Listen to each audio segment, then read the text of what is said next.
Hello నమస్తే welcome to are show. ముందుగా మీ అందరికీ సంక్రాంతి శుభాకాంక్షలు. సంక్రాంతి పండుగ అంటే భోగి మంటలు, కోడి పందాలు, ఎడ్ల పందాలు, పిండి వంటలు, భోగిపళ్ళు, యువత కేరింతలు ఇవన్నీ మన తెలుగు రాష్ట్రాల్లో ఎక్కువగా కనిపిస్తాయి. అయితే సంక్రాంతి అంటే మరిన్ని విషయాలు, ప్రత్యేకతలు కూడా ఉన్నాయి. ఈ పండుగను ఆయా రాష్ట్రాల్లో వేర్వేరు పేర్లతో భిన్నమైన సాంప్రదాయాలతో జరుపుకుంటారు.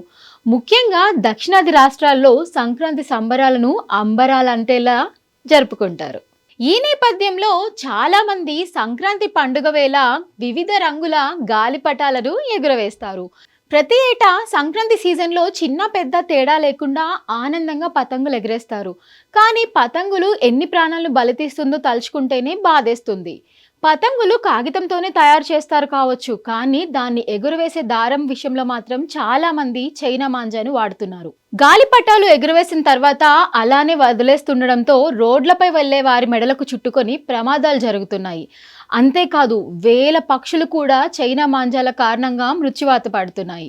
ఈ చైనా మాంజాను నైలాన్, సింథటిక్ దారానికి గాజు మరియు ప్లాస్టిక్ పొడి పూసి తయారు చేస్తుంటారు. ఇది సాధారణ దారం కంటే గట్టిగాను పదునుగాను ఉంటుంది. పతంగులు ఎగిరేసేందుకు చైనా మాంజాను వాడొద్దని, విక్రయించొద్దని పోలీసులు హెచ్చరిస్తున్నా, స్వచ్ఛంద సంస్థలు అవగాహన కల్పిస్తున్నా విక్రయాలు మాత్రం కొనసాగుతూనే ఉన్నాయి. జనవరి 3న హైదరాబాద్ టాస్క్ ఫోర్స్ పోలీసులు పతంగులు, మాంజాలు హోల్సేల్ షాపులను తనిఖీ చేశారు. దాదాపు 10 లక్షల విలువైన సరుకును సీజ్ చేశారు. సాంప్రదాయాల్ని, సంస్కృతిని పాటించడం మంచిదే, దీనిని ప్రతి ఒక్కరూ ఆహ్వానిస్తారు. కానీ దానికి ప్రాణాలు బలి కావడం ఎంతవరకు సమంజసం?